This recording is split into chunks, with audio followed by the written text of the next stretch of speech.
Assalamualaikum warahmatullahi wabarakatuh. Semoga semuanya dalam keadaan sehat, gembira, dan selalu semangat. Jumpa kembali dengan saya Mulyadi di channelnya Mulyadi Tenjo, bukan siapa-siapa.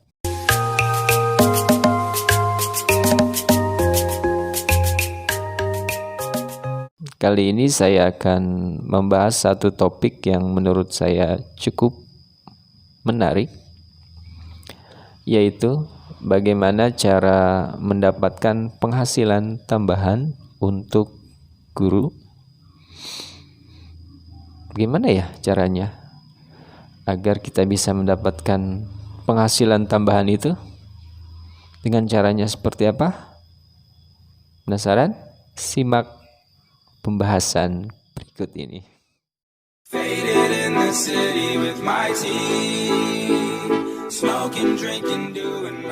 Nah, untuk mendapatkan penghasilan tambahan bagi guru itu banyak caranya ya. Tapi kita bagi tiga saja ya, biar bahasannya lebih runtut ya, biar lebih mudah dipahami dan nantinya bisa dipraktekkan. Yang pertama adalah cara mencari penghasilan tambahan sesuai dengan profesi kesehariannya ya, sesuai dengan kerjaan kita sebagai guru ya. Nah, di dalam mencari penghasilan sesuai dengan profesi kita itu, yang pertama bisa dilakukan adalah aktif di kegiatan sekolah. Aktif di kegiatan sekolah. Sekolah itu banyak kegiatannya ya. Nah, teman-teman bisa masuk sebagai kepanitiaan, masuk dalam kepanitiaannya, baik jadi ketua, sekretaris, bendahara, atau anggota lah ya minimal. Nah, di setiap kepanitiaan itu kan biasanya ada insentifnya. Nah, semakin aktif di kegiatan, maka semakin banyak pula insentif yang bisa diterima. Nah, biasanya guru-guru yang penghasilannya pas-pasan, artinya cuma gaji saja, adalah guru yang tidak aktif di dalam kegiatan. Misalnya disuruh suruh kegiatan ini nggak mau, disuruh mengelola kegiatan nggak mau misalnya ya. Nah, biasanya guru yang seperti itu ya penghasilannya ya cuma tok dari gaji saja. Maka jangan ngeluh kalau penghasilannya cuma segitu-gitunya ya. Kan penghasilan biasanya berbanding lurus dengan kerja keras kita, seperti itu ya. Ada banyak kegiatan di sekolah, kegiatan yang sifatnya rutin seperti PTS, kemudian PAS, PAT, dan ujian-ujian sekolah lainnya. Kalau di SMK banyak lagi ya, ada PKL, kemudian ada uji praktek, uji kompetensi, dan lain sebagainya ya. Nah, itu semua bisa menjadi sumber-sumber insentif lainnya. Belum lagi kalau teman-teman aktif di manajerial ya. Misalnya mengelola dana BOS, kemudian dan lain sebagainya. Atau memiliki jabatan tertentu sebagai waka-waka, misalnya wakil kurikulum, wakil kepala sekolah bidang kurikulum, bidang kesiswaan, hubin humas, dan lain sebagainya. Biasanya setiap jabatan itu memiliki tunjangannya. Contohnya untuk tunjangan wakil kepala sekolah bidang kurikulum, misalnya umumnya sih sekitar 2.500.000-an ya. Atau teman-teman mengelola eskul ya. Nah, setiap kegiatan eskul kan minimal 1 kali pertemuan itu 100.000. Kali 1 bulan 4 kali pertemuan 400.000, kan lumayan ya. Coba kalau teman-teman aktif semuanya, misalnya jadi wali kelas, kemudian mengelola 1 eskul, kemudian juga sebagai waka, juga sebagai panitia UN misalnya, pasti insentifnya lebih banyak dibanding guru lainnya yang cuma mengajar. Maka kalau pengen penghasilannya ada tambahan, aktiflah di sekolah. Pak, bagaimana yayasan tempat saya ngajar pelit misalnya ya, seperti itu. Sepelit-pelitnya yayasan kalau melihat kinerja kitanya aktif, masa sih tidak memberi insentif walaupun mungkin nominalnya kecil ya. Jadi usaha dulu, aktif dulu, baru nanti lihat hasilnya. Insya Allah ya, setiap usaha kita, kerja keras kita pasti ada buahnya ya. Enggak dari yayasan, mungkin dari kepanitiaan di sekolah ya, atau dari lain ya, tiba-tiba ngasih uang kita. Bisa seperti itu ya, seperti itu. Kayak berikutnya apa ya, yang bersentuhan dengan profesi itu, cara mencari penghasilan. Kalau tadi aktif di sekolah, berikutnya yang umum dilakukan guru itu biasanya membuat les atau bimbel ya. Misalnya Anda guru matematika, kemudian membuat bimbel atau les di rumah di rumah misalnya ya. Nah, peserta lesnya sekali datang misalnya 10 orang. Kemudian Anda memungut iuran kepada peserta les itu per orang misalnya 5.000. 5.000 kali 10 kan lumayan ya. 50.000. Durasi pertemuannya 1 minggu 3 kali misalnya. Itu kalau diakumulasi sebulan lumayan ya. Nah, itu biasa dilakukan oleh teman-teman guru untuk mencari penghasilan tambahan ya, seperti itu. Kemudian yang ketiga apa ya? Yang ketiga membuka kursus misalnya ya. Kalau teman-teman ngajar bahasa Inggris, membuka kursus bahasa Inggris. Teman-teman menguasai aplikasi komputer, membuka kursus komputer ya, seperti itu. Tapi untuk kursus kita harus punya modal yang cukup ya. Minimal harus ada perangkat komputer. Kemudian ada tempatnya dan lain sebagainya. Belum kalau mau serius harus ada perizinan dan lain sebagainya. Nah ya, itu cara mendapatkan penghasilan yang bersentuhan langsung dengan profesi keseharian. Berikutnya yang umum saja, yang biasa dilakukan oleh orang kebanyakan untuk mendapatkan penghasilan. Apa saja? Misalnya jualan ya. Saya punya teman ngajar, orangnya rajin banget. Jadi kalau datang ke sekolah itu dia selalu bawa tentengan kresek. Nah, di dalam kresek itu ada saja yang dijual. Misalnya snack ya, makanan ringan, keripik, kemudian kerupuk bahkan ya. Nah, biasanya dijualnya ke sesama guru, nanti dibayar. Nah, emang sih kalau dihitung-hitung tidak besar. Tapi kalau diambil positifnya, hitung-hitung yang dia jual itu keuntungannya untuk mengganti ongkos dia datang ke sekolah. Artinya apa? Artinya gaji kita aman ya, tidak terkuras oleh ongkos kita. Nah, kan lumayan ya, mengganti ongkos kita dengan jualan keripik ke sesama guru misalnya, seperti itu ya. Nah, ini bisa dilakukan oleh siapa saja, baik laki-laki, baik guru laki-laki maupun guru perempuan. Jangan gengsi ya. Oh, saya mau malu. Nah, itu yang biasanya menghambat kita untuk maju, yaitu malu. Kita sering memotivasi siswa kan, jangan malu, jangan malu. Sementara kita untuk jualan seperti itu saja masih ngedon, masih malu ya, seperti itu. Nah, itu yang jualan di sekolah itu macam-macam ya, selain yang tadi ya bisa juga ke siswa sebenarnya ya. Saya juga sering lihat banyak guru jualan ke siswa, terutama wali kelas ya. Ayo nak bikin kaos misalnya, ada tulisannya kelas 11A misalnya ya.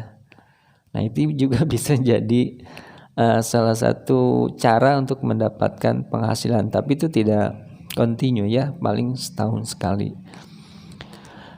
Banyak juga cara-cara lainnya ya bisa dilakukan, misalnya bikin kegiatan kelas kalau Anda wali kelas dan lain sebagainya.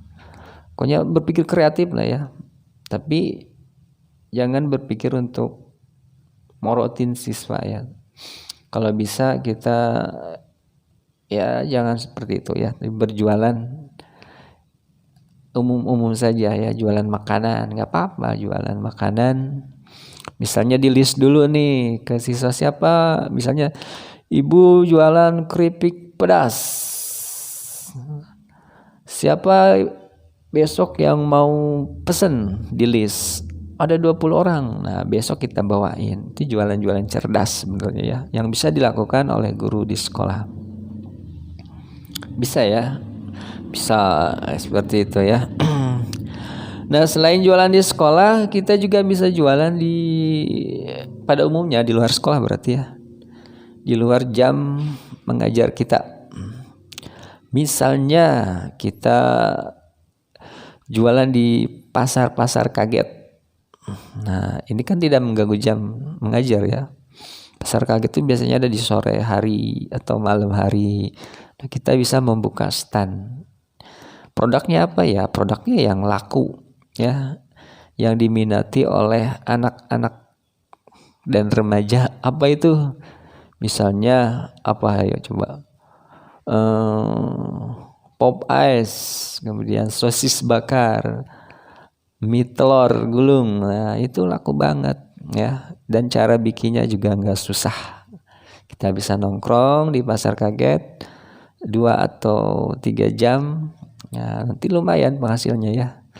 Dan biasanya pasar kaget kan rutin tiap minggu ada. Atau kalau agak kerenan dikit sesuai dengan perkembangan zaman, kita bisa jualan online, jualan secara online. Kita jualnya apa saja ya, bisa masak ya, jualan paket nasi box isi ayam geprek, ayam geprek maksudnya ya, ayam dibejek-bejek. Nah, kemudian dipromosikan melalui online, melalui status WA, Facebook, Instagram ya, atau melalui Japri. Kita punya kontak banget gitu ya, Japri aja satu-satu melalui WA. Siapa besok yang mau pesan nasi box paket ayam bejek-bejek misalnya ya. Nah, itu bisa kita lakukan. Atau jualan produk lainnya ya, yang bisa dipromosikan melalui online, baik makanan, produk kecantikan, pakaian, atau produk lainnya ya. Umumnya sih makanan dan produk kecantikan dan pakaian. Tetapi kalau untuk jualan yang produk-produk pakaian tersebut, kita butuh modal misalnya ya, modal yang cukup. Sementara penghasilan kita kan minim ya. Ya bisa meminjam sih sebenarnya. Kita bicara yang sederhana saja dulu ya. Untuk jualan online sebenarnya ada banyak cara. Sekalipun kita tidak punya modal, kita bisa menjualkan produk orang lain. Istilahnya dropship ya, ngedropship. Kita jualan produk orang, ya promosiin melalui media, sosial media yang kita punya. Kalau ada yang pesen, nanti produknya dikirim dari distributornya menggunakan alamat kita. Nah, itu dropship ya. Ada banyak sekali kalau mau cari dropship di internet ya. dropship jilbab misalnya ya. Jadi kita mengambil selisih margin saja, misalnya dari distributornya 17.000 kita jual 21.000 kan lumayan ya. Nah, itu seperti itu. Jadi ada banyak alternatif yang bisa kita lakukan untuk mencari penghasilan tambahan ya. Nah, kemudian cara yang ketiga, kalau yang pertama adalah sesuai dengan keseharian kita, sesuai dengan profesi kita yang guru gitu. Dan yang kedua yang umum dilakukan oleh orang-orang kebanyakan untuk mencari penghasilan dengan cara berjualan. Dan yang ketiga adalah mencari penghasilan sesuai dengan skill atau kemampuan kita. Setiap guru saya yakin memiliki kompetensi masing-masing sesuai dengan sekolah atau sesuai dengan kuliahnya masing-masing ya. Misalnya Anda atau teman-teman lulusan informatika itu biasanya bisa bikin coding ya, bikin aplikasi, kemudian desain grafis, kemudian dan lain sebagainya yang berhubungan dengan komputasi atau komputer ya. Nah, teman-teman bisa berjualan jasa ya, sesuai dengan skill masing-masing. Misalnya teman-teman mau jualan jasa pembuatan website, promosiin melalui WA lah sederhananya ya, bikin flyer, kemudian promosiin rutin setiap hari, ngupload flyer promosi jasa pembuatan website. Nah, itu juga bisa mendatangkan penghasilan yang lumayan ya. Kemudian jasa lainnya membuat instalasi jaringan internet, jaringan komputer dan lain sebagainya ya, yang berhubungan dengan skill kompetensi informatika teman-teman. Atau jasa desain grafis, membuat spanduk, membuat brosur,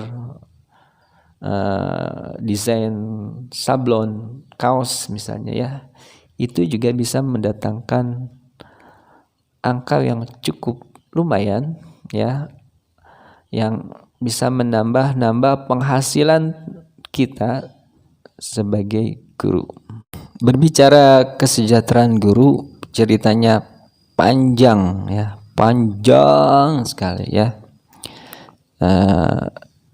Untuk bisa sampai ke titik cukup itu kita butuh kesabaran yang luar biasa. Nah, sambil sabar itu tentu sebagai manusia kita harus berusaha dan berikhtiar ya. Berikhtiar dengan segala kemampuan kita, dengan segala akal pikiran dan kompetensi yang sudah kita pelajari selama sekolah.